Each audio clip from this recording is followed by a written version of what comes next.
Sahabat ATV, otak-atik kandidat Bacawa Pres masih terus digodok oleh tim pemenangan masing-masing bakal calon presiden. Ya, lantas siapa kandidat yang cocok untuk mendampingi Baca Pres Ganjar Pranowo? Berikut bocorannya dalam wawancara bersama Michael Chandra dengan Wakil Ketua Tim Pemenangan Nasional Ganjar Pranowo, yaitu Andika Perkasa. Pak, ini kan kita juga tahu dan mengikuti perkembangan pemberitaannya, di mana ada wacana 3 poros menjadi 2. Bagaimana tanggapan Bapak sebagai bagian dari tim pemenangan Ganjar Pranowo? Yang jelas 3 menjadi 2 kan kita nggak tahu, Mas ya. Iya. Kita sih siap untuk option apa saja. Jadi sejauh 3 ini calon terbuka aja gitu ya, terbuka. Pak? Kita sudah menyiapkan kan, Mas? TPN ini sudah bekerja sampai dengan sekarang. Kita siapkan apapun opsinya. 3 calon, 2 calon. Tapi kalau udah ada nih ya, master plan-nya? Sudah, dan kita juga sudah memperhitungkan lah. Simulasi sudah mulai kita lakukan. Wow. Walaupun ya kalau 2 calon pasti lebih singkat lah. Yes. Lebih singkat karena hanya 1 run saja, nggak ada run off-nya. Jadi ya pasti akan lebih menghemat banyak tenaga, energi, dan apa ya semua lah. Idealnya seperti apa nih, Pak? Saya tahu nggak mungkin membuka nama. Betul. Tapi apakah kombinasi nasionalis agamis atau seperti apa yang dimainkan? Karena kubu sebelah kan nasionalis agamis. Iya. Ya ini kan kalau justru mungkin pertanyaan ini lebih ke ketua umum parpol ya. Karena mereka, saya cuma penasaran aja. Karena bukan kemarin, artinya sampai dengan saat ini, sampai dengan kemarin itu memang masih terus lah mungkin menjadi pertimbangan mereka.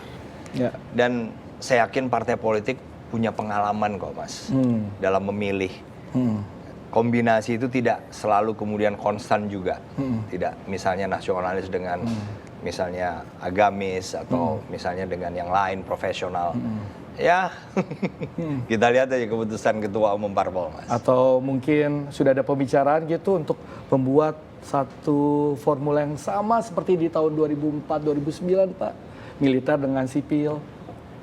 Ya bagi saya sih dari perspektif tim pemenangan, Mas ya. Apa saja, karena saya yakin ketua umum parpol punya pengalaman, apapun yang beliau putuskan mungkin adalah yang terbaik dari yang ada. Ya udah. Nah, itu mungkin jadi alasan Bapak masuk 1 dari 5 calon wakil presiden, Pak. Kalau itu benar-benar nggak tahu tuh, Mas. Nggak tahu ya. Nggak tahu. Tapi seandainya, Pak, ada pembicaraan lebih lanjut, tanggapan Bapak seperti apa? Ya, seperti yang saya sampaikan berulang-ulang sih, Mas. Saya siap ditugaskan apa saja. Apa saja. Dan kalau ditugaskan ya harus bisa. Jadi begitu ya, Pak? Oh iya. Semantap itu ya? Harus. Lalu kalau bicara ke soal, ini kan soal Bapak nih. Tapi saya juga melihat dinamika politik ini semakin panas ya, Pak? Betul. Lumayan ya? Bapak bisa lihat itu ya? Bisa saling cross. Bahkan yang dulunya kita tahu politik itu harusnya A ya A, B ya B, sekarang bisa A plus B plus C bagi D dan lain sebagainya gitu. Nah, ada satu informasi yang kita dapat per saat ini Pak, bahwa kubu sebelah meminang sosok muda dan kebetulan itu adalah bagian dari tim pemenangan Ganjar Pranowo. Tanggapan Bapak? Siapa itu, Mas? Ya, Bapak tahu lah. Bapak ini bisa aja nih. Yang muda sekali ya? Iya, muda sekali. Yang lagi ramai diperbincangkan di MK. Ya, menurut saya sih selama peraturan perundangannya membolehkan, mereka punya hak kok, Mas. Menurut saya, punya hak. Dan lagi, ya kalau dari keluarga yang memang sudah menjadi bagian dari pemerintahan, kan menurut saya juga lebih punya wawasan. Minimal banyak cerita-cerita dari mereka-mereka yang ada di pemerintahan terhadap keluarganya. Misalnya anak saya pasti lebih banyak tahu tentang TNI karena dalam hidup saya sering cerita lah saat ketemu pengalaman-pengalaman. Jadi itu juga merupakan satu kekuatan. Belum lagi sumber daya. Sumber daya ini kan tidak mudah dicari, Mas.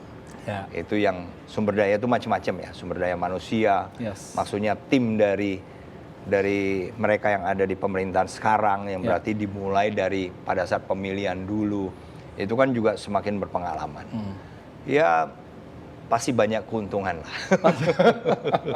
Tapi artinya kalau ada kubu sebelah melihat sosok muda ini sebagai opportunity gitu ya Pak, kesempatan, apakah ini akan mengubah konstelasi atau konstelasi politik atau susunan strategi yang dimainkan oleh tim Ganjar Pranowo, Pak? Pasti, Mas. Pasti. Dan itu kita sudah menghitung.